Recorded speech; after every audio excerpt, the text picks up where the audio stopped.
I'm thinking about all the steps after a person has, a baby. You have so many situations nowadays where you have families that are started without the means to actually take care of a baby. Yeah. Now imagine if you have, this girl, maybe she might be in school, hasn't graduated yet. Her home environment may or may not be, ideal for raising a newborn.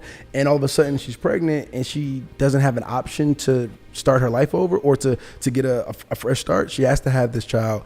Not saying that she didn't love it or anything like that, but is the state of Georgia going to help her with Pampers, with daycare, so she can go to school and get an education, to be able to get a job, to all these other things, to be able to support this baby that I was now. So these are just the questions that I would these are good questions. Ask the state of Georgia. If you guys are going to make this law, then I would want to know what other things you have in place to support this young woman and her endeavors as a mother. Arguably the best actor out right now, Michael B. Jordan, weighed in on Georgia's abortion ban. If you miscarry after 6 weeks, you can be facing second-degree murder. If you miscarry. I swear to God. So if they determine, if a jury finds you the fact that you miscarried and you didn't do everything in your power to or you were living irresponsibly or whatever it may have been for the well-being second-degree of the murder. babies, that's wild. You cannot leave the state. If you leave the state to get an abortion, they find out, you can be prosecuted for that as well.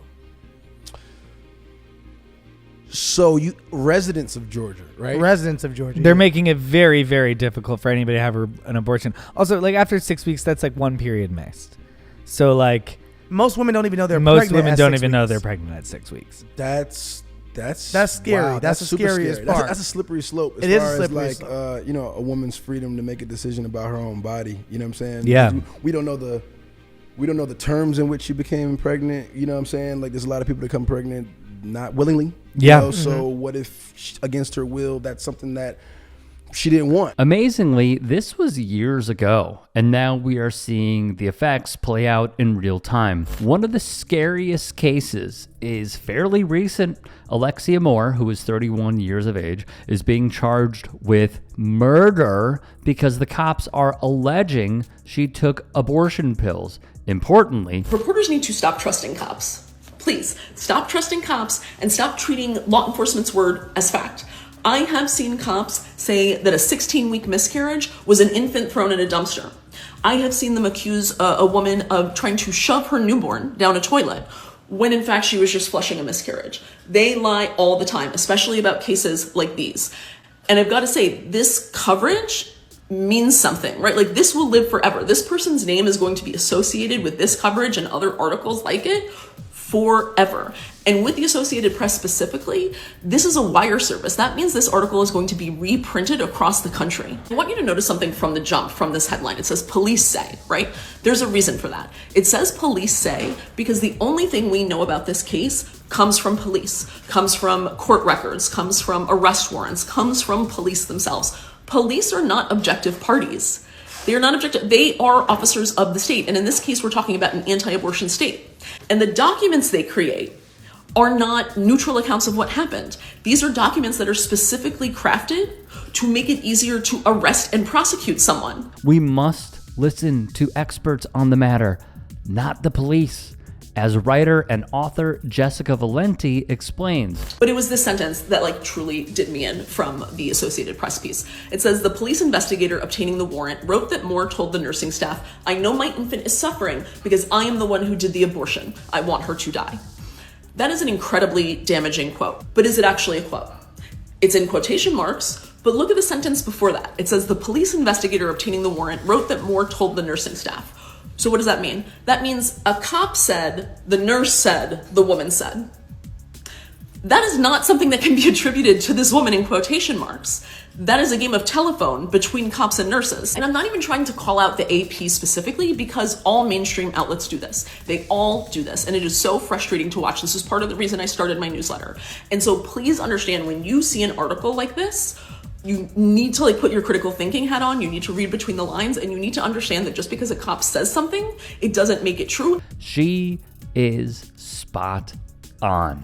And you can read more from Jessica, where she writes about abortion every single day at jessica.substack.com. Please support her work. It is vital. And for all these people cheering it on, I saw the sign, choose adoption. Yeah. And how many children have you adopted? Not able to adopt. I'd love to adopt. We weren't able to adopt. And how many children have you adopted? None. I have two of my own. Yeah. And how many children have you adopted? None. And how many children have you adopted? I have two of my own. Yeah. But so you've adopted? I have two of my own. But you haven't adopted. Okay. The message. Okay. they simply do not practice what they preach. The thing is, even with Republicans putting forth Christian nationalism in policy where they specifically target abortion, Isaac Matto Zimet, a data scientist, would tell GPB there were an estimated 1,126,000 abortions provided by clinicians in the United States of America in the year 2025. That's pretty much unchanged from just a year ago. What we must understand and also put out is what the blueprint states on abortion. Thus, we turn to the Heritage Foundation's Project 2025. Project 2025 proposes several strategies for restricting and ultimately eliminating access to mifepristone, an extremely safe and effective medication used in the most common regimen for medication abortion in the country. In addition, Project 2025 also speaks to dismantle U.S. abortion access in a number of other ways. The plan calls on Congress to codify into law the Hyde and Weldon amendments, harmful policies that limit access to abortion care in the country by restricting the use of federal funds for abortion care and coverage. More terrible revelations incoming. Project 2025 calls for the Department of Health and Human Services, which is led by RFK Jr., to dismantle the abortion protections provided under the Emergency Medical Treatment and Labor Act, a federal policy that outlines requirements for emergency departments that receive Medicare funds. I'm glad that Michael B. Jordan is speaking out. I'm glad that others are speaking out, but we are still living in what feels like medieval times in plenty of red states. This should not be happening. People should be allowed to have a say over their bodies and what they do with it. And this is, once more, aligning with the evils of Christian nationalism and how James Tallarico, a candidate for the Senate coming out of Texas, has said that Christian nationalism is not necessarily about Christianity. It is the opposite. And that is why it's also vital for people like Tallarico, who look like Tallarico, who practice what Tallarico practices, to also be outspoken on this. It's why we have amplified many members of the clergy who have spoken out. We have tried to elevate the voices of progressive pastors who have said, this is not the way. This is dangerous. This goes against everything that we should be living our lives for and putting into practice of.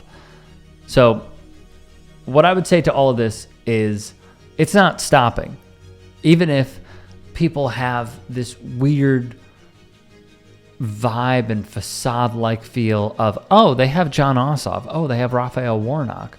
This can't be happening in their backyard. No, it is. And it's continuing.